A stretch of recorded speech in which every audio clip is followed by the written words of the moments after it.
So hi friends, എല്ലാവർക്കും അൺഅക്കാഡമിയിലേക്ക് സ്വാഗതം. Unacademy PSC ആസ്പിരൻസിന് വേണ്ടി സ്റ്റാർട്ട് ചെയ്ത പുതിയ യൂട്യൂബ് ചാനലാണ് let's crack Kerala exams. So Unacademy ഇന്ത്യയിലെ ഏറ്റവും വലിയ ഓൺലൈൻ ലീഡിംഗ് പ്ലാറ്റ്ഫോമാണ്. സോ അൺഅക്കാഡമിയുടെ PSC ചാനലായ ലെറ്റ്സ് ക്രാക്ക് കേരള എക്സാംസിൽ ഒരു PSC ആസ്പിരന്റിന് വേണ്ട എല്ലാ അക്കാഡമിക് കണ്ടന്റ്സും പ്രൊവൈഡ് ചെയ്യപ്പെടുന്നുണ്ട്.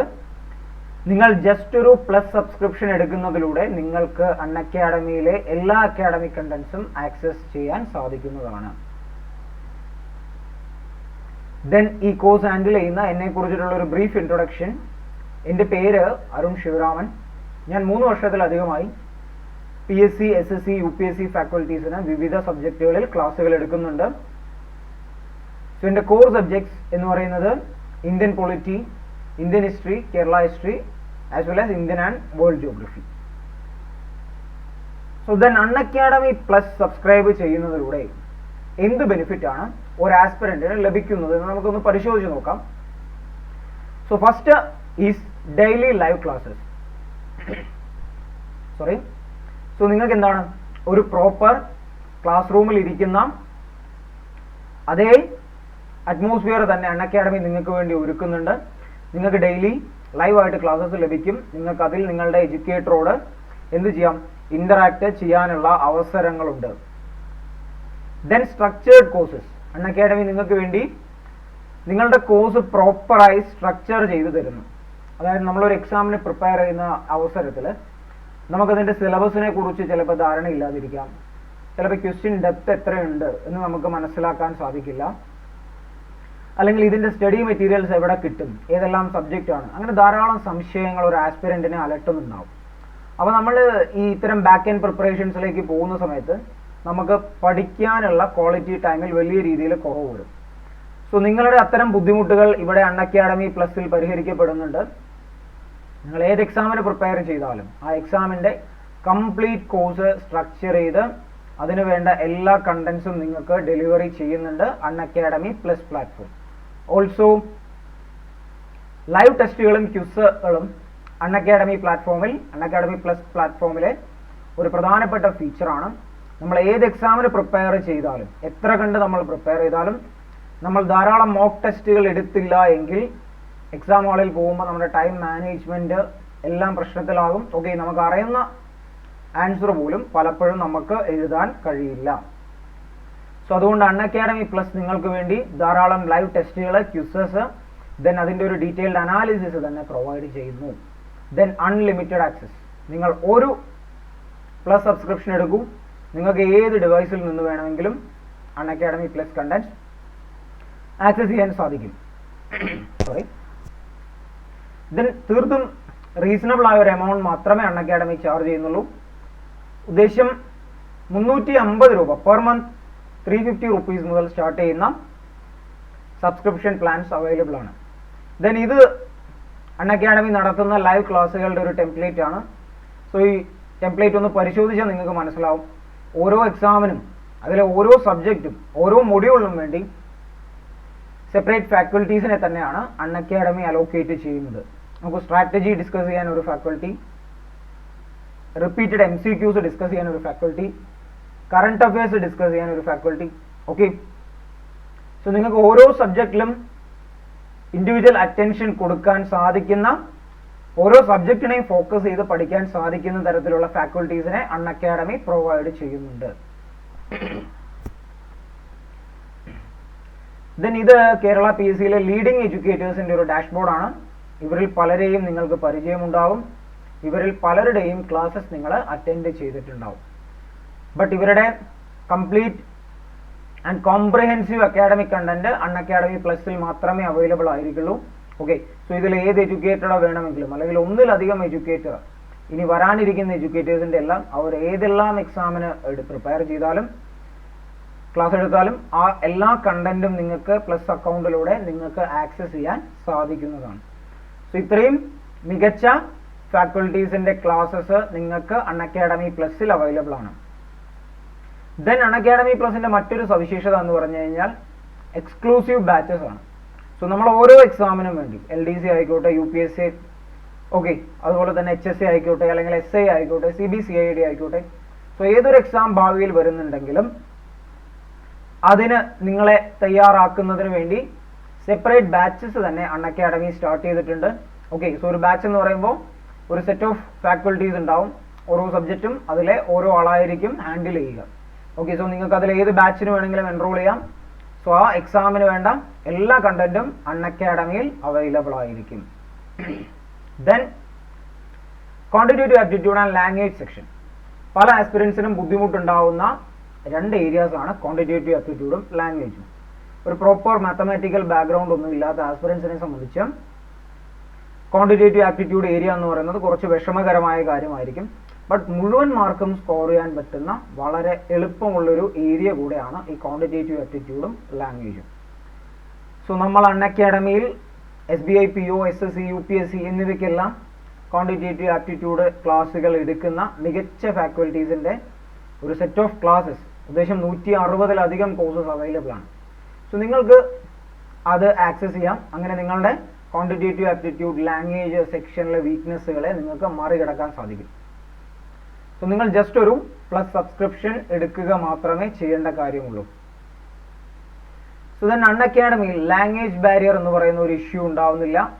നിങ്ങൾക്ക് നിങ്ങളുടെ റീജിയണൽ ലാംഗ്വേജിൽ തന്നെ ക്ലാസ്സസ് അവൈലബിൾ ആണ്. ഓക്കെ, സോ ഭാഷ എന്ന് പറയുന്നത് അൺഅക്കാഡമി പ്ലാറ്റ്ഫോമിൽ ഒരിക്കലും ഒരു പരിമിതിയേ അല്ല. Then download option. നിങ്ങളുടെ ഷെഡ്യൂൾ നിങ്ങൾക്ക് വർക്കൗട്ട് ആവുന്നില്ല എന്ന് വിചാരിക്കും. ഓക്കെ, ഷെഡ്യൂൾ വളരെ ഫ്ലെക്സിബിൾ ആണ്. ഓക്കെ, ഇപ്പോൾ വർക്ക് ചെയ്യുന്ന ആൾക്കാരെ അല്ലെങ്കിൽ വീട്ടിൽ മറ്റ് തിരക്കുകളുള്ള ആൾക്കാരെ എല്ലാം കണ്ടാണ് അൺഅക്കാഡമി ഷെഡ്യൂൾ പ്രിപ്പയർ ചെയ്യുന്നത്. നിങ്ങളുടെ സൗകര്യാർത്ഥം ക്ലാസ്സസ് നിങ്ങൾക്ക് ഷെഡ്യൂൾ ചെയ്യാൻ സാധിക്കും. ഇനി ഇൻ കേസ് നിങ്ങൾക്ക് ഏതെങ്കിലും ഒരു ലൈവ് ക്ലാസ് അറ്റൻഡ് ചെയ്യാൻ സാധിച്ചില്ല, എന്തെങ്കിലും നിങ്ങൾക്ക് തിരക്ക് വന്നു കഴിഞ്ഞാൽ പോലും നിങ്ങൾക്ക് എന്താണ് അൺഅക്കാഡമി പ്ലസിൽ ഒരു ഡൗൺലോഡ് ഓപ്ഷൻ ഉണ്ട്. നിങ്ങൾക്ക് ആ കണ്ടന്റ് ഡൗൺലോഡ് ചെയ്യാം. എവിടെ ഇരുന്ന് വേണമെങ്കിലും ഏത് സമയത്ത് വേണമെങ്കിലും നിങ്ങൾക്ക് അത് പഠിക്കാം. സോ അതാണ് അൺഅക്കാഡമി പ്ലസിന്റെ മറ്റൊരു അഡ്വാൻറ്റേജ്. ദെൻ നിങ്ങളുടെ സംശയങ്ങൾ ക്ലിയർ ചെയ്യാം. ഓക്കെ, എഡ്യൂക്കേറ്ററുമായി ഇന്ററാക്ട് ചെയ്ത്, ഇതൊക്കെ ലൈവ് ക്ലാസ്സസിന്റെ ഫീച്ചേഴ്സ് ആണ്. ദെൻ നോക്കൂ, നിങ്ങൾക്ക് ആൻസർ പോളുകളിൽ പങ്കെടുക്കാം അല്ലേ. ലൈവായിട്ട് തന്നെ എഡ്യൂക്കേറ്റർ ക്വസ്റ്റ്യൻ ഷെയർ ചെയ്യും, നിങ്ങൾക്ക് അത് ആൻസർ ചെയ്യാം. ഓക്കെ, ഒരു പ്രോപ്പർ ഓൺലൈൻ എക്സാമിൻ്റെ അതേ മാതൃകയിൽ തന്നെയാണ് ഈ ടെംപ്ലേറ്റ് എല്ലാം അൺഅക്കാഡമി പ്ലസിൽ സെറ്റ് ചെയ്തിരിക്കുന്നത്. ദെൻ ഇത് അൺഅക്കാഡമി പ്ലസിന്റെ ഒരു അനാലിസിസ് ഡാഷ്ബോർഡാണ്. സോ നിങ്ങൾ ഏതൊരു എക്സാമിൽ പങ്കെടുത്താലും നിങ്ങൾ എത്ര ക്വസ്റ്റ്യൻ അറ്റൻഡ് ചെയ്തു, എത്ര അൺഅറ്റൻഡഡ് ക്വസ്റ്റ്യൻസ് ഉണ്ട്, എത്ര റൈറ്റ് ആൻസേഴ്സ് ഉണ്ട്, എത്ര റോങ് ആൻസേഴ്സ് ഉണ്ട്, നിങ്ങളുടെ റാങ്ക് എത്രയാണ്, നിങ്ങളും ടോപ്പറും തമ്മിൽ എത്ര മാർജിനൽ ഡിഫറൻസ് ഉണ്ട് എന്നെല്ലാം ഒരു ഡീറ്റെയിൽഡ് അനാലിസിസ് തന്നെ നിങ്ങൾക്ക് കിട്ടും. ഓൾസോ ഒരു ക്വസ്റ്റ്യൻ ആൻസർ ചെയ്യാൻ നിങ്ങൾ എത്ര സമയം കൺസ്യൂം ചെയ്തു. ഓക്കെ, സോ അങ്ങനെ ഈ ഒരു കംപ്ലീറ്റ് അനാലിസിസിലൂടെ തന്നെ നിങ്ങളുടെ പ്രിപ്പറേഷൻ ലെവൽ എവിടെയാണ്, നിങ്ങൾക്ക് ഏത് ഏരിയയിലാണ് കൂടുതൽ ഫോക്കസ് വേണ്ടത് എന്ന കാര്യത്തെക്കുറിച്ച് നിങ്ങൾക്ക് തന്നെ ഒരു ധാരണ ഉണ്ടാക്കാൻ സാധിക്കും. സോ അതിന് അൺഅക്കാഡമി നിങ്ങളെ ഹെൽപ്പ് ചെയ്യുന്നതാണ്. ഓൾസോ സ്റ്റഡി മെറ്റീരിയൽസ് അല്ലെ, നമ്മൾ ഏതൊരു എക്സാമിന് പ്രിപ്പയർ ചെയ്യുന്ന സമയത്ത് നമ്മൾ ഫേസ് ചെയ്യുന്ന വലിയൊരു ഇഷ്യൂ ആണ് സ്റ്റഡി മെറ്റീരിയൽസ് ഏതൊക്കെയാണെന്ന് അറിയില്ല. ഇനി അത് കളക്ട് ചെയ്യാൻ വേണ്ടിയിട്ട് നമ്മൾ ധാരാളം അല്ലേ ഓടേണ്ടി വരും. ദെൻ അത് കളക്ട് ചെയ്ത് ഫോട്ടോസ്റ്റാറ്റ് ഒക്കെ എടുക്കുന്ന സമയത്ത് അത് വലിയൊരു ബണ്ടിലായിരിക്കും, എവിടെ ഒന്ന് തുടങ്ങണം എന്നറിയില്ല. പക്ഷേ അൺഅക്കാഡമി പ്ലസ് പ്ലാറ്റ്ഫോമിൽ നിങ്ങളുടെ സ്റ്റഡി മെറ്റീരിയൽസ് എല്ലാം സ്ട്രക്ചർ ചെയ്ത് PDF ഫോർമാറ്റ്, PPT ഫോർമാറ്റിൽ തന്നെ നിങ്ങൾക്ക് അവൈലബിൾ ആണ്. ഇനി അതല്ലെങ്കിൽ ഞങ്ങളെല്ലാം എടുക്കുന്ന ക്ലാസ്സുകളിൽ തന്നെ നിങ്ങൾക്ക് ക്വിക്ക് റിവിഷന് വേണ്ടിയിട്ട് ജസ്റ്റ് അതിൻ്റെ സ്ക്രീൻഷോട്ട്സ് സേവ് ചെയ്ത് വെക്കാനുള്ള സൗകര്യമുണ്ട്. സോ നിങ്ങൾ നോട്ട് മേക്കിംഗ് ഒന്നും നടത്തി സമയം കളയേണ്ട ആവശ്യമില്ല. അൺഅക്കാഡമി പ്ലസിൽ അതെല്ലാം പ്രൊവൈഡഡ് ആണ്. ഓൾസോ അൺഅക്കാഡമിയുടെ സബ്സ്ക്രിപ്ഷൻ പ്ലാൻ എന്ന് പറയുമ്പോൾ സ്റ്റാർട്ടർ പ്ലാൻ 1 മന്ത് മുതൽ ലോങ് ടേം പ്ലാൻ ആയ 2 വർഷത്തെ പ്ലാൻ വരെ ഉണ്ട്. സോ നിങ്ങൾ ഒന്നിലധികം എക്സാംസിന് പ്രിപ്പയർ ചെയ്യുന്ന ഒരു സീരിയസ് ആസ്പിറൻ്റ് ആണ്. ഓക്കെ, നിങ്ങൾ വരുന്ന എല്ലാ എക്സാമുകളും അറ്റൻഡ് ചെയ്യാൻ ഉദ്ദേശിക്കുന്ന ഒരു വ്യക്തിയാണെങ്കിൽ നിങ്ങൾ തീർച്ചയായിട്ടും വലിയ പാക്കേജസ് എടുക്കുന്നതായിരിക്കും നിങ്ങൾക്ക് നല്ലത്. ഓക്കെ, അതെല്ലാം നിങ്ങൾക്ക് ജസ്റ്റ് അൺഅക്കാഡമി പ്ലാറ്റ്ഫോം ഒന്ന് പരിചയപ്പെടണം, അല്ലെങ്കിൽ എന്തൊക്കെയാണ് ഇവിടുത്തെ ക്ലാസ്സസ് എന്തൊക്കെയാണെന്ന് അറിയണമെന്നാണെങ്കിൽ നിങ്ങൾക്ക് ഒരു സ്റ്റാർട്ടർ പ്ലാനിൽ സ്റ്റാർട്ട് ചെയ്യാം. ഓക്കെ, ദെൻ നിങ്ങൾ സാറ്റിസ്ഫൈഡ് ആണെങ്കിൽ നിങ്ങൾക്ക് ഹയർ പ്ലാൻസിലേക്ക് അപ്ഗ്രേഡ് ചെയ്യാം. സോ ഞങ്ങളുടെ സ്റ്റാർട്ടർ പ്ലാൻ അതിൻ്റെ ചാർജ് എന്ന് പറയുന്നത് ജസ്റ്റ് 1260 rupees മാത്രമേ ഉള്ളൂ. ഓക്കെ, ദെൻ ഒരു 3 month പ്ലാൻ ഉണ്ട്. നിങ്ങളൊരു 3 മാസത്തിനകത്ത് വരുന്ന ഏതെങ്കിലും ഒരു എക്സാം എടുക്കാൻ ആഗ്രഹിക്കുന്നു, അതിൻ്റെ ഏതെങ്കിലും ബാച്ചിന് എൻറോൾ ചെയ്യാൻ ആഗ്രഹിക്കുന്നുണ്ടെങ്കിൽ നിങ്ങൾക്ക് 3 month പ്ലാൻ എടുക്കാം. സോ rupees 3150 ആണ് അതിൻ്റെ charge. Okay. So per month അപ്പോഴും നിങ്ങൾക്ക് 1000 രൂപയോട് അടുപ്പിച്ച് മാത്രമേ വരുന്നുള്ളൂ. ദെൻ ഞങ്ങളുടെ 6 months പ്ലാൻ 5040 rupees ആണ്. സോ പെർ മന്ത് വെറും 840 രൂപ അല്ലേ.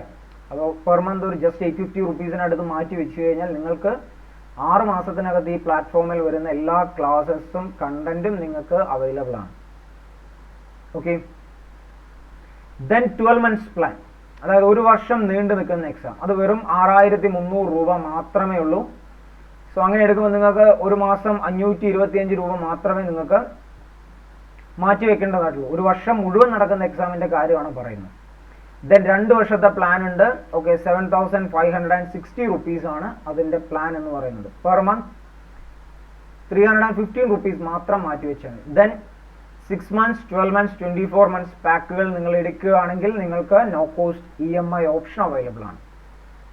ഓക്കെ. സോ നിങ്ങൾക്ക് ഒറ്റ തവണയായി ഇത്രയും പൈസ സ്പെൻഡ് ചെയ്യേണ്ട ആവശ്യം വരുന്നില്ല. ഓൾസോ നിങ്ങൾക്ക് അഡീഷണലി ഒരു 10% ഓഫ് കിട്ടാനുള്ള അവസരമുണ്ട്. എൻ്റെ ഈ സബ്സ്ക്രിപ്ഷൻ കോഡായ arun01 നിങ്ങൾ സബ്സ്ക്രൈബ് ചെയ്യുന്ന അവസരത്തിൽ ജസ്റ്റ് അടിച്ചു കൊടുക്കുകയാണെങ്കിൽ നിങ്ങളുടെ എമൗണ്ടിൽ നിന്നും നിങ്ങൾക്കൊരു ഫ്ലാറ്റ് 10% ഓഫ് കൂടെ ലഭിക്കുന്നതായിരിക്കും. ദെൻ നമ്മളുടെ ഇന്നത്തെ ക്ലാസ്. ഓക്കെ. സോ ഇന്നത്തെ ക്ലാസ് എന്ന് പറയുന്നത് കൾച്ചറൽ ഹെറിറ്റേജിനെ കുറിച്ചിട്ടുള്ള ക്ലാസ് ആണ്. എന്താണ്? കേരളത്തിന്റെ സാംസ്കാരിക പൈതൃകത്തെ കുറിച്ചിട്ടാണ് നമ്മൾ പഠിക്കാൻ പോകുന്നത്. അപ്പോൾ അത് വളരെ വലിയൊരു ടോപ്പിക്കാണ്. സോ അത് കോംപ്രഹെൻസീവ് ആയിട്ട് നമ്മൾ ഒരു ക്ലാസ്സിൽ കവർ ചെയ്യാൻ ബുദ്ധിമുട്ടാണ്.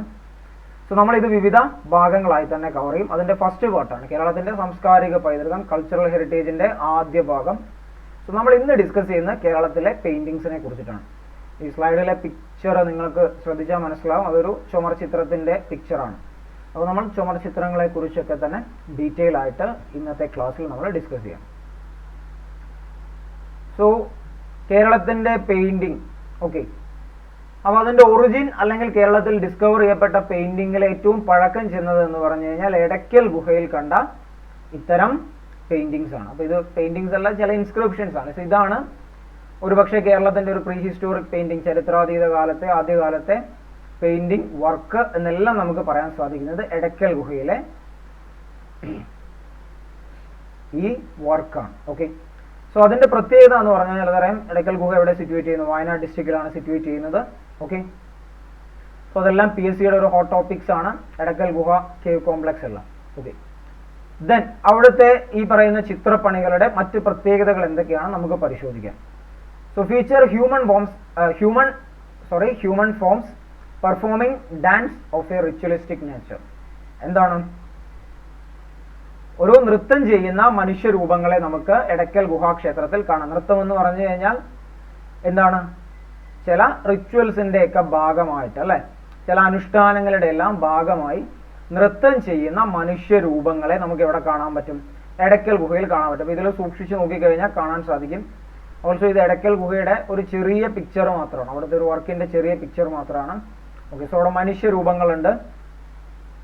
Wearing a kind of head gears that seem to be made of woven leaves. അല്ലെ, എന്താണ്? ഇലകൾ കൊണ്ട് നെയ്ത head gears.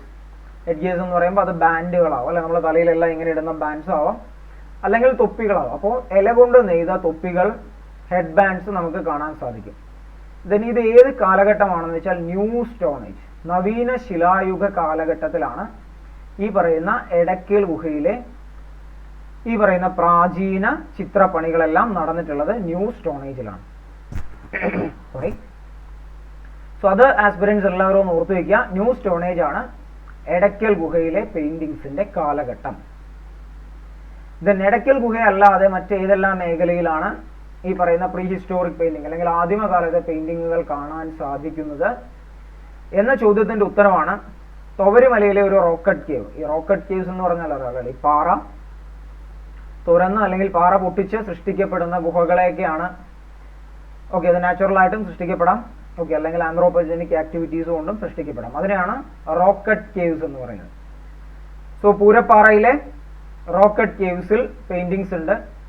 Then ഏഴുതല cave, മറയൂരിലെ ഏഴുതല ഗുഹയിലും paintings ഉണ്ട്. സോ മറയൂരിലെ ഗുഹയുടെ പ്രത്യേകത എന്ന് പറഞ്ഞാൽ അവിടെ elephants, horse's, bison, dear, okay, ആന, കുതിര, ഓക്കെ, മാൻ, അതിനെല്ലാം എവിടെ വരച്ചു വെച്ചിട്ടുണ്ട്? ഏഴുതലൈ കേവ്സ് ഇൻ മറയൂർ. സോ ഇതൊക്കെ മാച്ച് ദ ഫോളോയിങ് ക്വസ്റ്റ്യൻ ആയിട്ട് ചോദിക്കാം. പൂരപ്പാറ സൗകര്യമല്ല, ഏഴുതലൈ കേവ്സ് മറയൂർ, എടയ്ക്കൽ ഗുഹ വയനാട്, അങ്ങനെയൊക്കെയുള്ള ക്വസ്റ്റ്യൻസ് ഈ ഏരിയ നിന്ന് എക്സ്പെക്ട് ചെയ്യാം. സോ നമ്മളുടെ നെക്സ്റ്റ് സെക്ഷൻ ആണ് വാൾ പെയിന്റിങ്സ് അല്ലെങ്കിൽ ചുമർ ചിത്രങ്ങൾ. നമ്മൾ അമ്പലങ്ങളിലെ എല്ലാം ചുമരുകളിൽ വളരെ കണ്ട് പരിചിതമായ ഒരു കലാരൂപമാണ് എന്തെന്ന് ഈ പറയുന്ന ചുമർ ചിത്രം എന്ന് പറയുന്നത്. സോ ചുമർ ചിത്രങ്ങൾ എന്ന് പറഞ്ഞാൽ അതിന്റെ കുറച്ച് ഫീച്ചേഴ്സ് നോക്കാം. Paintings in fresco and murals which are commonly called ചുവർ ചിത്രകല. സോ എന്താണ് ഫ്രെസ്കോസ് എന്ന് പറഞ്ഞാൽ?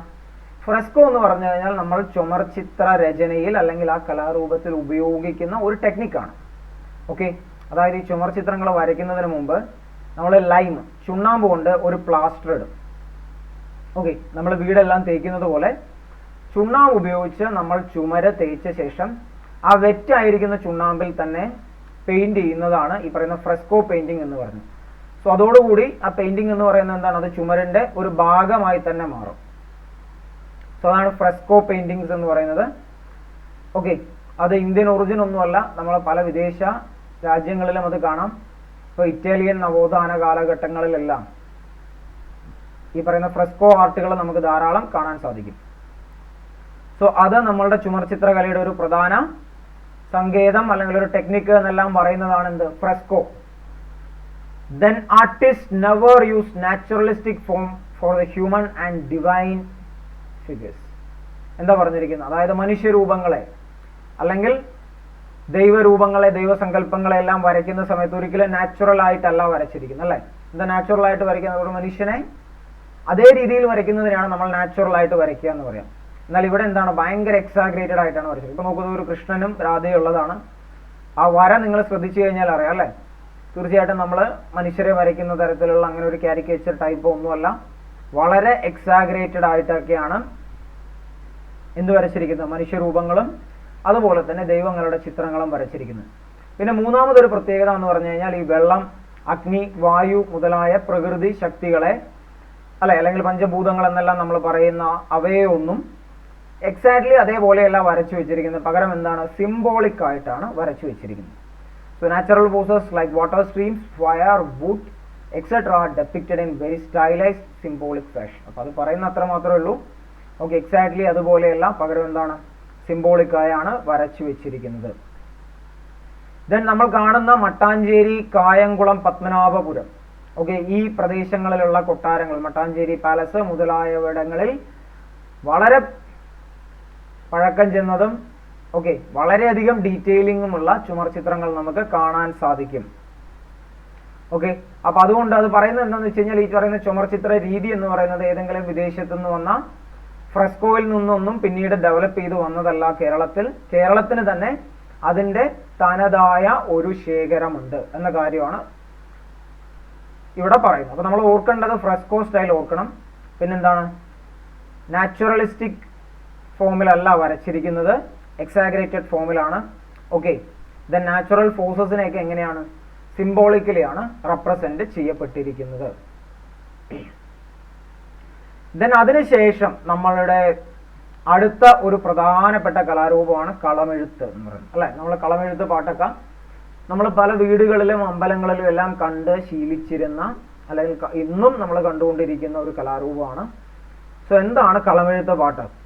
സോ കളമെഴുത്ത് പാട്ട് എന്ന് പറഞ്ഞാൽ ritual art form of Kerala wherein deities form is drawn on the floor using 5 types of colored powder. അതായത് അത് കേരളത്തിലെ ഒരു അനുഷ്ഠാന കലയാണ് കളമെഴുത്ത് പാട്ട് എന്ന് പറഞ്ഞാൽ. എന്താണ് അതിന്റെ രീതി എന്ന് പറഞ്ഞാൽ ഏതാണോ പ്രതിഷ്ഠ അമ്പലത്തിലെ അല്ലെങ്കിൽ ദൈവം ഏതാണോ ആ രൂപം തറയിൽ വരച്ചു വെക്കുന്നത്, ഫ്ലോറിൽ 5 തരം ചായക്കൂട്ടുകൾ കൊണ്ട് വരച്ചു വെക്കുന്നതിനെയാണ് എന്ത് പറയാ? ഈ പറയുന്ന കളമെഴുത്ത് എന്ന് പറയാം. then ഇത് അധികവും കണ്ടുവരുന്നത് എവിടെയാണ്? ഭദ്രകാളി അമ്പലങ്ങളിൽ, അല്ലെ? നമ്മൾ അങ്ങനെയുള്ള ദേവീ ക്ഷേത്രങ്ങളിൽ കണ്ടുവരാറുണ്ട്. അതുപോലെ തന്നെ സർപ്പക്കാവുകളിൽ കണ്ടുവരാറുണ്ട്. അതുപോലെ തന്നെ അയ്യപ്പൻ കാവുകളിൽ അല്ലെങ്കിൽ അയ്യപ്പൻ അമ്പലങ്ങളിലും ഈ പറയുന്ന കളമെഴുത്ത് പാട്ട്, കളമെഴുത്ത് പാട്ടിന്റെ ഒരു ചിത്രമാണ്. ഓക്കെ, സോ അവിടെയും കണ്ടുവരാറുണ്ട്. ദെൻ ഈ കളമെഴുത്ത് പാട്ട് നടത്തുന്ന കേരളത്തിലെ പ്രധാനപ്പെട്ട കമ്മ്യൂണിറ്റീസ് ഏതൊക്കെയാണെന്ന് നോക്കാം. സോ കണിയാൻ, വണ്ണാൻ, പുള്ളുവർ, മലയൻ, പുലയർ, മാവിലാർ, മുന്നോട്ടൻ, പറയൻ, പണിയൻ, ആവിയാർ, വേലൻ, മണ്ണാൻ, കൊപ്പാളൻ, കുറവർ, തീയാട്ടുണ്ണി, തീയാടി നമ്പ്യാർ, തെയ്യമ്പാടി നമ്പ്യാർ, വരനാട്ടു കുറുപ്പന്മാർ, കല്ലാട്ടക്കുറുപ്പന്മാർ, പുതുശ്ശേരി കുറുപ്പന്മാർ ആൻഡ് മാരാർ. ഓക്കെ, സോ ഇത്രയും കമ്മ്യൂണിറ്റീസ് കേരളത്തിൽ എന്ത് ചെയ്യുന്നുണ്ട്? ഈ പറയുന്ന കളമെഴുത്ത് പാട്ട് അല്ലെങ്കിൽ കളമെഴുത്ത് എന്ന് പറയുന്ന അനുഷ്ഠാന കലാരൂപം ആചരിച്ചു വരുന്നുണ്ട്. അപ്പൊ അത് ഓർക്കുക, അതൊരു അനുഷ്ഠാന കലാരൂപമാണ്. ഡേറ്റിയുടെ ഫോം തറയിൽ വരയ്ക്കുന്നതാണ്. ഓക്കെ, ദെൻ അത് പ്രാക്ടീസ് ചെയ്യപ്പെടുന്ന പ്രധാനപ്പെട്ട സ്ഥലങ്ങൾ. ഇത്രയും നമുക്ക് കളമെഴുത്തിനെ കുറിച്ച് പഠിക്കാനുള്ളൂ. സോ നെക്സ്റ്റ് എന്ന് പറയുന്നത് കോലമെഴുത്താണ്. നിങ്ങൾ ഇവിടെ ശ്രദ്ധിച്ചറിയോ അല്ലെ? കോലങ്ങളൊക്കെ നമുക്ക് വളരെ പരിചിതമാണ്. അപ്പൊ നമ്മൾ അധികവും ഇത് കണ്ടുവരുന്നത് ആർക്കിടയ്ക്കാണ്? തമിഴ് ബ്രാഹ്മൺ കമ്മ്യൂണിറ്റിയാണ്. ഇതൊരു ഡെയിലി ബേസിസിൽ അല്ലെ നമ്മൾ കണ്ടുവരുന്നത് അവർക്കിടയ്ക്കാണ്. So woman in the family draw kolam using rice flour in the front yard of the house every morning അല്ലെ. എന്നും രാവിലെ അരിപ്പൊടി ഉപയോഗിച്ച് വീടിന് മുമ്പിൽ കോലം വരയ്ക്കും. സോ തമിഴ് കമ്മ്യൂണിറ്റിയിലാണ്, തമിഴ് ബ്രാഹ്മൺ കമ്മ്യൂണിറ്റിയിലാണ് അധികമായിട്ട് ഇത് കണ്ടുവരുന്നത്. ദെൻ നമ്മളിതിൽ പഠിക്കേണ്ട പ്രധാനപ്പെട്ട കാര്യം എന്ന് പറയുന്നത് പ്രധാനപ്പെട്ട കോലങ്ങൾ. സോ പ്രധാനപ്പെട്ട കോലങ്ങൾ എന്ന് പറയുമ്പോൾ ശ്രീബോധിക്കോലവും 4 മൂലക്കോലവും.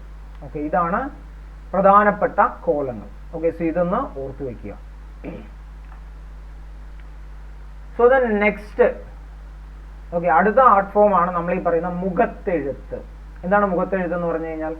ഒരു പെർഫോമിംഗ് ആർട്ടിസ്റ്റിന്റെ മുഖത്ത് നടത്തുന്ന ആ ഒരു മേക്കപ്പിനെയാണ് നമ്മൾ മുഖത്തെഴുത്ത് എന്ന് പറയുന്നത്. അപ്പൊ നമ്മൾ കഥകളിയിലൊക്കെ നമ്മൾ ചുട്ടി കുത്തുക എന്നെല്ലാം പറയും അല്ലെ. അപ്പൊ അതാണ് മുഖത്തെഴുത്ത് എന്ന് പറയുന്നത്.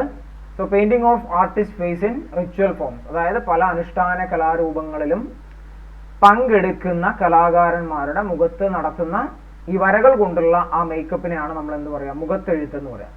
ഇനി ഏതിനൊക്കെയുണ്ട് ഈ മുഖത്തെഴുത്ത്? മുടിയേറ്റിനുണ്ട്, തെയ്യത്തിനുണ്ട്, തിറയ്ക്കുണ്ട്, കാലികെട്ടിനുണ്ട്, കാലിയൂട്ടിനുണ്ട്, തുള്ളൽ, കഥകളി, കൃഷ്ണനാട്ടം, കൂടിയാട്ടം, കൂത്ത്. സോ ഇത്രയും അനുഷ്ഠാന കലാരൂപങ്ങളിൽ എന്ത് ഉപയോഗിക്കുന്നുണ്ട്? നമ്മളുടെ ഈ പറയുന്ന മുഖത്തെഴുത്ത് ഉപയോഗിക്കുന്നുണ്ട്. ഇനി മുഖത്തെഴുത്തിലെ പ്രധാനപ്പെട്ട ടെക്നിക്കുകൾ എന്തൊക്കെയാണ്? ഓക്കെ, മുഖത്തെഴുത്തിലെ ടെക്നിക്സ് എന്ന് പറയുന്നത് ഫസ്റ്റ് പുള്ളിട്ടെഴുത്ത്, ഓക്കെ, ദെൻ ശങ്കിട്ടെഴുത്ത്, ദെൻ ഹനുമാൻ കണ്ണിട്ടെഴുത്ത്, ദെൻ മാൻ കണ്ണിട്ടെഴുത്ത്, ദെൻ വട്ടക്കണ്ണിട്ടെഴുത്ത് ആൻഡ് 5 പുള്ളിയിട്ടെഴുത്ത്. ഓക്കെ, സോ ഇതൊക്കെയാണ് നമ്മളുടെ എന്ത് ഈ പറയുന്ന മുഖത്തെഴുത്തിലെ പ്രധാനപ്പെട്ട ടെക്നിക്സ് എന്ന് പറയുന്നത്. അത് ജസ്റ്റ് ഒന്ന് ഓർത്തു വെക്കുക, അത് ഇമ്പോർട്ടന്റ് ആയിരിക്കും. ദെൻ നെക്സ്റ്റ് ആണ് മുഖാവരണങ്ങൾ. എന്താണ് മുഖാവരണങ്ങൾ എന്ന് പറഞ്ഞു കഴിഞ്ഞാൽ? നമ്മൾ പല അനുഷ്ഠാന കലകൾ അല്ലെ, പ്രത്യേകിച്ച് പടയണി പോലെയൊക്കെ നടക്കുന്ന സമയത്ത് അവരൊരു ഫേസ് മാസ്ക് യൂസ് ചെയ്യും. ഇതേ കണ്ടോ, ഫേസ് മാസ്ക്. അതുപോലെ തന്നെ ഇങ്ങനെ ഒരു ഹോൾഡിംഗ് ഉണ്ടാവും. അപ്പൊ ഇതെല്ലാം പ്രിപ്പയർ ചെയ്യുന്ന എന്തെന്നാന്ന് വെച്ച് കഴിഞ്ഞാൽ നമ്മളുടെ കവുങ്ങിൽ നിന്നും, കവുങ്ങിൻ പാളയിലാണ് ഈ പറയുന്ന ചിത്രപ്പണികളെല്ലാം നടക്കുക. ഈ പറയുന്ന ഫേസ് മാസ്ക് എല്ലാം ക്രിയേറ്റ് ചെയ്യുന്ന ഇവിടെ നിന്നാണ്? നമ്മളുടെ കവുങ്ങിൽ നിന്നാണ്. ഓക്കെ, സോ അതിനെയാണ് എന്ത് പറയാ? മുഖാവരണങ്ങൾ. നമുക്കത് ഓർത്തു കഴിഞ്ഞാൽ മുഖാവരണങ്ങൾ, മുഖം എന്ന് ഓർത്തു കഴിഞ്ഞാൽ തന്നെ നമുക്കറിയാം ഫേസ് മാസ്ക് ആണ് എന്ന് നമുക്ക് പെട്ടെന്ന് തന്നെ ഡിറ്റക്ട് ചെയ്യാൻ സാധിക്കും. ദെൻ അത് വരുന്നത് എവിടെയാണ്? പടയണിയിലാണ് വരുന്നത്. സോ അത് ഒന്ന് എല്ലാവരും ഓർത്തു വെക്കുക. നെക്സ്റ്റ് ഈസ് പത്മങ്ങൾ അല്ലെ. നമ്മൾ ഇത്തരം കളങ്ങളെല്ലാം കണ്ട് പരിചയിച്ചിട്ടുണ്ട്. അപ്പം മമ്മൂട്ടിയുടെ അഥർവം ഫിലിം എല്ലാം കണ്ടവരെ അധികം ഇങ്ങനെയുള്ള വേദിക് ആർട്ട് എല്ലാം നടത്തുന്ന ഒരു കഥാപാത്രമാണ്. സോ കണ്ട് പരിചയിച്ചിട്ടുണ്ടാവും എന്ന് വിചാരിക്കുന്നു. അപ്പൊ പത്മങ്ങൾ എന്ന് പറഞ്ഞാൽ അത് ചില താന്ത്രിക വിദ്യകൾ, ഓക്കെ, ചില താന്ത്രിക വിദ്യകളൊക്കെ അനുഷ്ഠിക്കുന്നതിന്റെ ഭാഗമായി വരയ്ക്കുന്ന കളങ്ങളാണ് ഈ പറയുന്ന പത്മങ്ങൾ എന്ന് പറയുന്നത്. ഓക്കെ, അപ്പൊ ഈ പത്മങ്ങൾക്ക് പിറകിലെ സങ്കല്പം എന്ന് പറഞ്ഞാൽ ഈ പല ചായക്കൂട്ടുകൾ ഉപയോഗിച്ച് വരയ്ക്കുന്ന ഇത്തരം കളങ്ങളിൽ ഏതാണോ ആ ദൈവം, ഏതാണോ പ്രതിഷ്ഠ, അവർ വന്ന് കുടികൊള്ളുന്നു എന്നതാണ് സങ്കല്പം. Then padmam can vary in shape from circle, triangle and square to straight. അപ്പോൾ പലതരം ജോമെട്രിക്കൽ പാറ്റേൺസ് നമുക്ക് എവിടെ കാണാൻ പറ്റും? ഈ പറയുന്ന പത്മങ്ങളിൽ കാണാൻ പറ്റും. അത് സർക്കിൾ ആവാം, ഓക്കെ, അല്ലെങ്കിൽ സ്ട്രൈറ്റ് ലൈൻ ആവാം, ട്രയാങ്കിൾ ആവാം. ഇങ്ങനെയുള്ള പല ജോമെട്രിക്കൽ പാറ്റേൺസ് എല്ലാം നമുക്ക് പത്മങ്ങളിൽ കാണാം. ഓക്കെ, ഇപ്പൊ പത്മങ്ങൾ എല്ലാവർക്കും മനസ്സിലായി കാണുമെന്ന് വിശ്വസിക്കുന്നു. ഓക്കെ, ജസ്റ്റ് അഥർവം ഫിലിം ഒന്ന് ഓർത്തു വെച്ചാൽ മതി.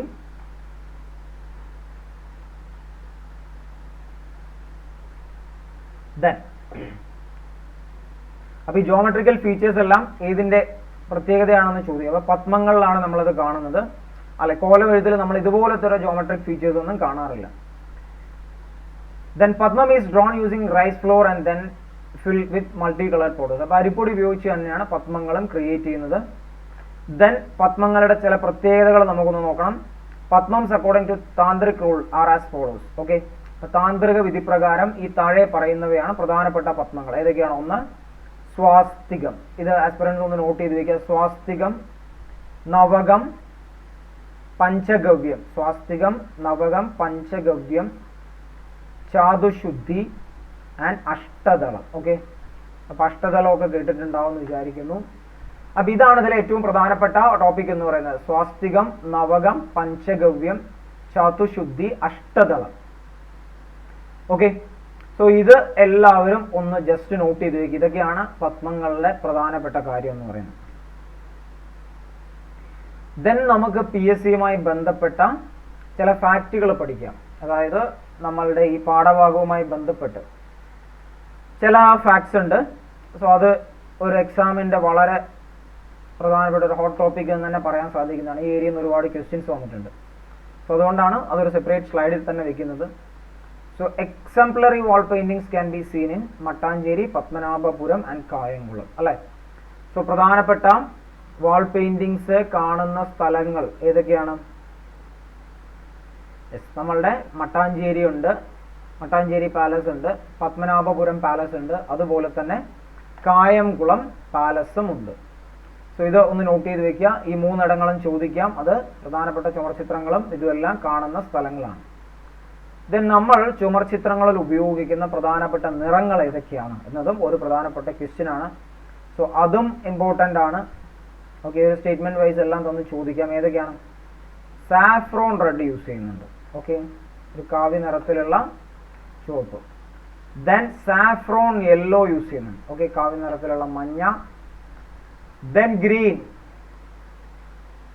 Red, white, blue, black, yellow and golden yellow. Okay, so ഇത്രയും നിറങ്ങളാണ് നമ്മൾ പ്രധാനമായിട്ടും നമ്മളുടെ ചുമർ ചിത്രങ്ങളിൽ ഉപയോഗിക്കുന്നത്. ഓക്കെ, എപ്പോഴും കുറച്ച് ഡാർക്ക് കളേഴ്സ് ആയിരിക്കും ഉണ്ടാവുക.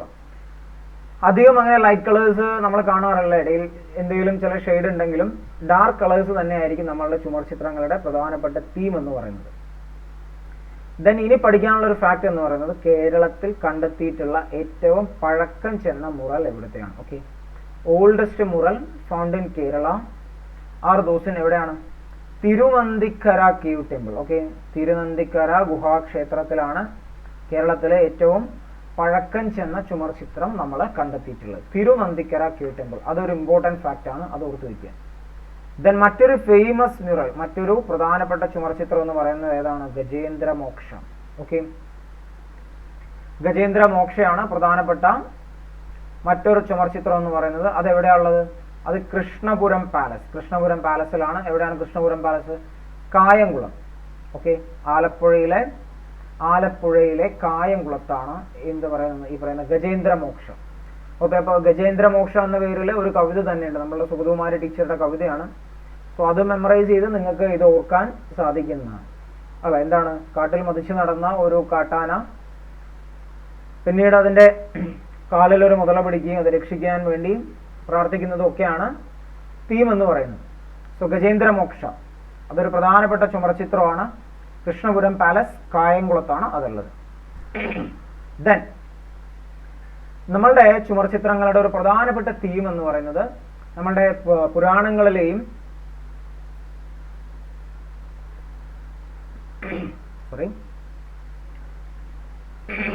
അതുപോലെ തന്നെ ഇതിഹാസങ്ങളുടെയൊക്കെ കഥാസന്ദർഭങ്ങളാണ് നമ്മളുടെ മ്യൂറൽസിന്റെ പ്രധാനപ്പെട്ട തീം എന്ന് പറയുന്നത്. സോ രാമായണ, ഭാഗവത. അപ്പം നമ്മുടെ മട്ടാഞ്ചേരി പാലസിൽ ഈ രാമായണത്തിലെയും അതുപോലെ തന്നെ ഭാഗവതത്തിലെയും കഥാസന്ദർഭങ്ങൾ അടിസ്ഥാനപ്പെടുത്തിയിട്ടുള്ള മ്യൂറൽ പെയിന്റിങ്സ് കാണാം.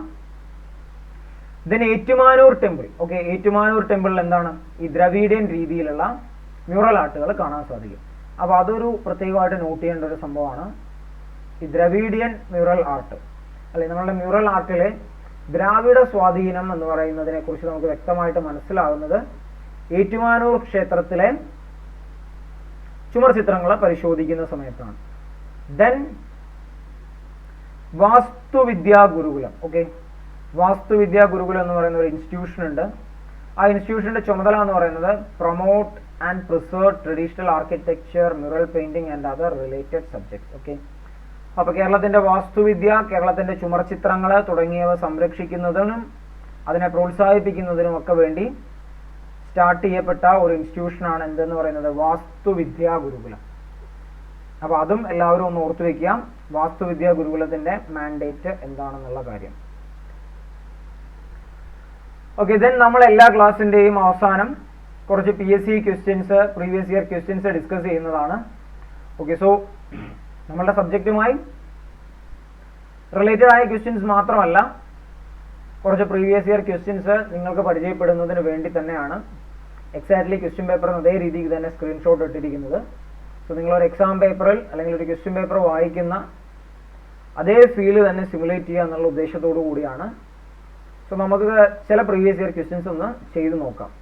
സോ ക്വസ്റ്റ്യൻ വരുന്നത് എസ്ഐയുടെ ക്വസ്റ്റ്യൻ ആണ്. 2015 എസ്ഐയുടെ ക്വസ്റ്റ്യൻസ് ആണ് നമ്മളൊന്ന് ചെയ്ത് നോക്കുന്നത്. സോ നമുക്ക് ഫസ്റ്റ് ക്വസ്റ്റ്യൻ നോക്കാം. Toxic substance enter in the food chain and accumulate on higher trophic levels, the phenomenon is called. അല്ലെ, ഹയർ ട്രോപ്പിക് ലെവൽ എന്ന് പറഞ്ഞാൽ നമുക്കറിയാം എന്തൊക്കെയാണ്. നമ്മളുടെ ഫുഡ് ചെയിന് അല്ലെങ്കിൽ ഫുഡ് വെബിലൊക്കെ എന്തുണ്ട്, ലോവർ ട്രോപ്പിക് ലെവൽസും ഹയർ ട്രോപ്പിക് ലെവൽസും ഉണ്ട്. അല്ലെ, താഴ്ന്ന ട്രോപ്പിക് ലെവലുകളിലൊക്കെ എന്താണ്, സ്വയം ആഹാരം പാകം ചെയ്യുന്ന അല്ല ഓട്ടോട്രോപ്സ് ഒക്കെ ആയിരിക്കും. അതായത് സൂര്യപ്രകാശത്തിൽ നിന്നെല്ലാം ആഹാരം പാകം ചെയ്യാൻ സാധിക്കുന്ന പ്ലാന്റ്സ് മുതലായവയൊക്കെ ആയിരിക്കും. ദെൻ ഓരോ ഹയർ ട്രോപ്പിക് ലെവലിൽ പോകുമ്പോഴും താഴത്തെ ട്രോപ്പിക് ലെവലിനെ ഡിപ്പെൻഡ് ചെയ്ത് ജീവിക്കുന്ന ജീവി ജന്തു വർഗ്ഗങ്ങളായിരിക്കും ഉണ്ടാവുക. സോ അതുകൊണ്ട് അങ്ങനെ ഹയർ ട്രോപ്പിക് ലെവലിലേക്ക് പോകുമ്പോൾ, ഫുഡ് ചെയിനിലെ ഹയർ ട്രോപ്പിക് ലെവലിലേക്ക് പോകുമ്പോൾ ഈ പറയുന്ന ടോക്സിക് സബ്സ്റ്റൻസ് എന്ന് പറഞ്ഞാൽ വിഷാംശമുള്ള കണ്ടന്റുകളൊക്കെ വന്ന് ഓരോ ട്രോപ്പിക് ലെവലിലും കൂടുതലായി അടിയുന്നതിന്, അതായത് ഓരോ ട്രോപ്പിക് ലെവലിലുമുള്ള ജീവികളിൽ കൂടുതലായി അടിഞ്ഞുകൂടുന്ന ആ പ്രക്രിയ എന്താണ് പറയുക എന്നുള്ളതാണ് ചോദിക്കുന്നത്. ABCD. അപ്പോൾ സിറോസിസ് ഒന്നും അല്ല എന്ന് നമുക്ക് വ്യക്തമായിട്ട് അറിയാം അല്ലേ. ദെൻ ആൽഗൽ ബ്ലൂം എന്ന് പറഞ്ഞാൽ എന്താണ്, ആൽഗ ഇങ്ങനെ വല്ലാതെ വളർന്ന് അല്ലെ നമ്മൾ ഈ കുളത്തിന്റെയൊക്കെ മുകളിൽ കാണുന്ന രീതിയിൽ ഭയങ്കരമായിട്ട് ചെടികളൊക്കെ വളർന്നിരിക്കുന്ന ഒരു സംഭവം. അപ്പൊ ഇതൊന്നും അല്ല. ദെൻ ഇതിന്റെ ആൻസർ എന്ന് പറയുന്നത് എന്താണ്, ഓപ്ഷൻ സി ബയോ മാഗ്നിഫിക്കേഷൻ ആണ് അല്ലെ. ഇപ്പൊ നമ്മളുടെ ഇൻഡസ്ട്രിയൽ വേസ്റ്റുകൾ അല്ലെങ്കിൽ നമ്മൾ കൃഷിയിടത്തിൽ ഉപയോഗിക്കുന്ന കീടനാശിനികളൊക്കെ വല്ല ജലാശയങ്ങളിലോ വല്ലതും ഒക്കെ പോയി അവിടുത്തെ ജീവികളുടെ അകത്ത് കയറി ദെൻ അവയെ ഭക്ഷിക്കുന്ന ജീവികൾക്കകത്തേക്ക് ഈ കെമിക്കൽസ് വന്ന് അടിഞ്ഞുകൂടുന്നു അല്ലെ. അപ്പോൾ കൂടുതൽ ഇത്തരം പൊല്യൂട്ടഡ് ആയ എൻവറോൺമെന്റിൽ ജീവിക്കുന്ന ജീവികളെ ഭക്ഷിക്കുന്ന സമയത്ത് എന്ത് സംഭവിക്കും, കൂടുതൽ പൊല്യൂട്ടൻസ് ശരീരത്തിനകത്ത് കയറും. ഓക്കെ, ദെൻ അതെന്ത് ചെയ്യും, അക്യുമുലേറ്റ് ചെയ്യപ്പെടുകയും ചെയ്യുന്നു. ആ പ്രോസസ്സിനെ പറയുന്ന പേരാണ് ബയോ മാഗ്നിഫിക്കേഷൻ.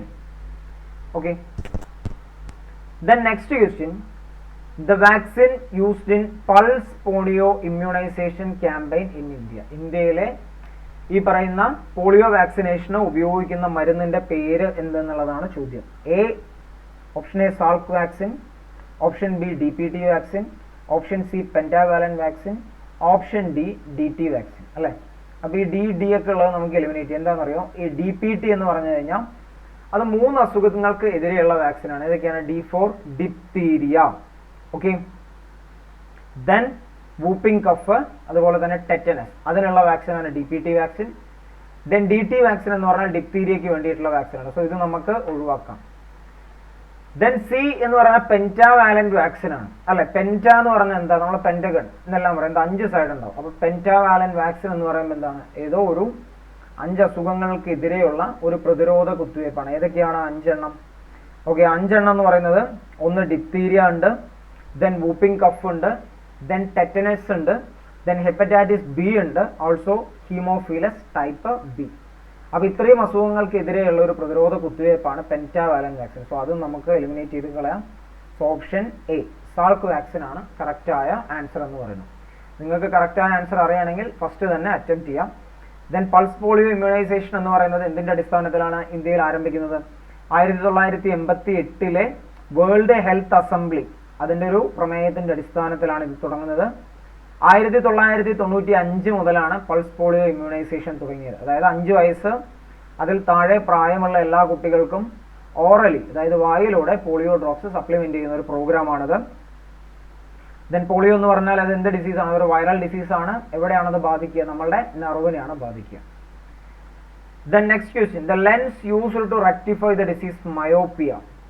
മയോപ്പിയ എന്ന് പറഞ്ഞാൽ അസുഖം പരിഹരിക്കുന്നത് ഉപയോഗിക്കുന്ന ലെൻസ് ഇതാണ്. സോ എന്താണ് മയോപ്പിയ എന്ന് പറയുന്നത്? നമ്മളുടെ short sight. Okay, short sight എന്ന് പറയുന്ന ആ കണ്ടീഷനാണ് മയോപ്പിയ എന്ന് പറയുന്നത്. സോ അത് വന്നാൽ നമുക്ക് അടുത്തുള്ള വസ്തുക്കളെല്ലാം വ്യക്തമായിട്ട് കാണാം, എന്നാൽ അകലങ്ങൾ കൂടുന്തോറും നമ്മളുടെ കാഴ്ച ബ്ലർ ചെയ്ത് പോകും. സോ അതിൻ്റെ റീസൺ എന്ന് പറയുന്നത്, അതായത് ഈ വസ്തുവിൻ്റെ ഇമേജ് നമ്മളുടെ റെറ്റിനയ്ക്ക് മുന്നായി ഫോം ചെയ്യുന്നതാണ് ഇതിൻ്റെ ഇഷ്യൂ എന്ന് പറയുന്നത്.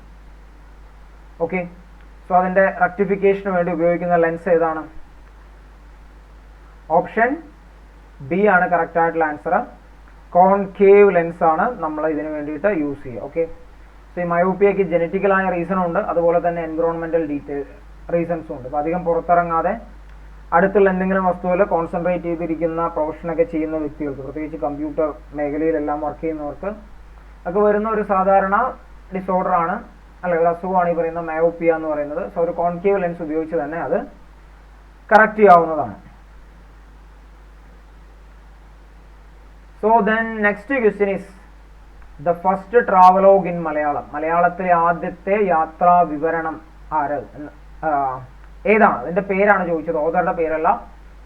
ആ യാത്രാ വിവരണത്തിന്റെ പേരാണ് ചോദിച്ചത്. So option A Vedarthakam, option B Varthamana Pusthakam, option C Leelathilakam, option D Chathurvarnyam. Okay, so ഈ ചാതുർവർണ്ണ്യവും ലീലാതിലകമൊക്കെ നിങ്ങൾക്ക് നിങ്ങളുടെ ലോജിക്ക് യൂസ് ചെയ്ത് തന്നെ എലിമിനേറ്റ് ചെയ്യാവുന്ന ഒന്നാണ്. സോ ആൻസർ എന്ന് പറയുന്നത് ഓപ്ഷൻ ബി വർത്തമാന പുസ്തകം. Name the first travelogue in India.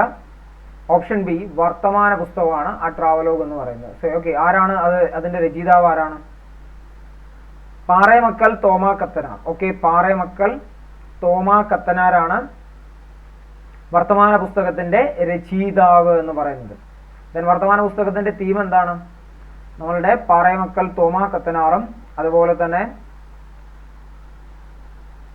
Mar Joseph കരിയാട്ടിലും അവർ രണ്ടുപേരും റോമിലേക്ക് പോയതിനെ കുറിച്ചിട്ടുള്ള യാത്രാ വിവരണമാണ്. ഇതൊരു 18-ാം നൂറ്റാണ്ടിൽ എഴുതപ്പെട്ടതാണ്. അപ്പോൾ ഇവർ റോമിലേക്ക് പോകാനും അപ്പം അനുഭവിച്ച കഷ്ടപ്പാടുകളുമെല്ലാം, കാരണം അവരവിടുന്ന് അതിരമ്പുഴയിൽ നിന്നാണ് സ്റ്റാർട്ട് ചെയ്തത് അവരുടെ ജേണി. 1785 അതിരമ്പുഴയിൽ നിന്നാണ് അവർ സ്റ്റാർട്ട് ചെയ്തത്. ഓക്കെ, ദെൻ അവർ പിന്നീട് ചെന്നൈ പോയി. ഓക്കെ, ദെൻ ചെന്നൈയിൽ നിന്ന് സിലോൺ, അതായത് ശ്രീലങ്കയിൽ വന്നു. അവിടെ നിന്ന് കേപ്പ് ഓഫ് ഗുഡ് ഹോപ്പ് വഴി ലാറ്റിൻ അമേരിക്കയിൽ പോയി. അങ്ങനെ അവർ റോമിലേക്കൊക്കെ എത്താൻ ഒരുപാട് ബുദ്ധിമുട്ടി. അപ്പോൾ അവരുടെ ആ ബുദ്ധിമുട്ടും ഇതുമൊക്കെ വിവരിക്കുന്ന പുസ്തകമാണ് വർത്തമാന പുസ്തകം എന്ന് പറയുന്നത്. ഓക്കെ, പാറേമക്കൽ തോമാ കത്തനാരാണ് അതിന്റെ രചയിതാവ്. ദെൻ ഹൂ ഈസ് കാഫിർ? ആരാണ് കാഫിർ, അല്ലെങ്കിൽ കാഫിർ എന്ന് വിളിക്കപ്പെടുന്നത് ആരൊക്കെയാണ്? Option A Kalathinkal Muhammad, option B Thycaud Ayya, option C Vakkom Moulavi, option D Kumaraguru. ആരാണ് കാഫിർ എന്ന് വിളിക്കുക? Okay, option C Vakkom Abdul Khader മൗലവീനെയാണ് കാഫിർ എന്ന് വിളിച്ചത്. ഓക്കെ, അതിന്റെ കാരണം എന്ന് പറയുന്നത് അദ്ദേഹം ഒരു സാമൂഹ്യ പരിഷ്കർത്താവാണ്. അതുപോലെ തന്നെ അദ്ദേഹം എന്താണ്? വലിയൊരു സ്വാതന്ത്ര്യ സമര സേനാനിയാണ്. അദ്ദേഹത്തിന്റെ മറ്റൊരു ലെഗസി, വക്കം അബ്ദുൽ ഖാദർ മൗലവിയുടെ മറ്റൊരു ലെഗസി എന്ന് പറയുന്നത് അദ്ദേഹത്തിന്റെ പത്രമാണ് സ്വദേശാഭിമാനി എന്ന് പറയുന്നത്. സ്വദേശാഭിമാനി രാമകൃഷ്ണപിള്ള, ലെജൻഡറി, അദ്ദേഹം അതിന്റെ പത്രാധിപരായിരുന്നു. അപ്പൊ കാഫിർ എന്ന് വിളിക്കുന്നത് വക്കം അബ്ദുൽ ഖാദർ മൗലവിയാണ്. ഓക്കെ, സ്വദേശാഭിമാനി ഒന്ന് ഓർത്തു വെക്കണം. രാമകൃഷ്ണപിള്ള ഇവിടുത്തെ പത്രാധിപരായിരുന്നു. Then next question, Perambadi ghat gives access to which place? Perambadi ചുരം, പേരമ്പാടി ചുരം ഏത് പ്ലേസിലോട്ടാണ് ആക്സസ് കൊടുക്കുന്നത് എന്നുള്ളതാണ് ചോദ്യം. ഓക്കെ, നമ്മുടെ നോർത്തേൺ കേരളയിലെ പാസ്സാണ്. ഏതാണ്? കണ്ണൂരും കൂർഗും തമ്മിൽ ബന്ധിപ്പിക്കുന്ന പാസ്സാണ്. Option C Coorg. Okay, so അതാണ് ഓപ്ഷൻ സി ആണ് answer. Then Hippalus the founder of south west monsoon was a pilot from which country? Hippalus ഏത് രാജ്യക്കാരനായിരുന്നു എന്നാണ് ചോദ്യം. നമ്മളുടെ സൗത്ത് വെസ്റ്റ് മൺസൂൺ കണ്ടെത്തിയ ഹിപ്പാലസ് ഏതാണ്? ഓപ്ഷൻ ഡി ഗ്രീസ് ആണ് കറക്റ്റ് ആയ answer. Then who is popularly known as Lokahitawadi? Lokahitawadi എന്നറിയപ്പെടുന്നത് ആരാണ്?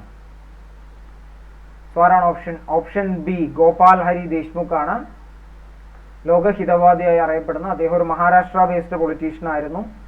ഓക്കെ, അദ്ദേഹത്തിന്റെ തൂലികാ നാമമാണ് ലോകഹിതവാദി എന്നത്. അദ്ദേഹം ആ പേരിൽ തന്നെ പ്രഭാകര എന്ന ഒരു മഹാരാഷ്ട്ര വീക്കിലിയിൽ അദ്ദേഹം ധാരാളം ലേഖനങ്ങൾ എഴുതിയിട്ടുണ്ട്. അപ്പൊ അദ്ദേഹം കാസ്റ്റ് സിസ്റ്റത്തിനെതിരെ അതുപോലെ തന്നെ ബ്രാഹ്മണാധിപത്യത്തിനെതിരെയൊക്കെ വലിയ രീതിയിൽ ക്യാമ്പയിൻസ് ഏറ്റെടുത്ത് നടത്തിയ വ്യക്തിയാണ്. അദ്ദേഹത്തിന്റെ തൂലികാ നാമമാണ് ലോകഹിതവാദി. അദ്ദേഹം ആ പേരിലാണ് അറിയപ്പെടുന്നത്. ദെൻ തത്വബോധിനി പത്രിക, അത് ഏതാണ് ലാംഗ്വേജ് എന്നുള്ളതാണ് ചോദ്യം. ഓപ്ഷൻ എ ബംഗാളിയാണ് കറക്റ്റ് ആയിട്ടുള്ള ആൻസർ. അത് സ്റ്റാർട്ട് ചെയ്തത് ആരാണ്? ദേവേന്ദ്രനാഥ ടാഗോർ ആണ് സ്റ്റാർട്ട് ചെയ്തത്, മഹർഷി ദേവേന്ദ്രനാഥ ടാഗോർ. ദെൻ ദേവേന്ദ്രനാഥ ടാഗോർ അതിന്റെ എഡിറ്റർ ആയിരുന്നിട്ടുണ്ട്.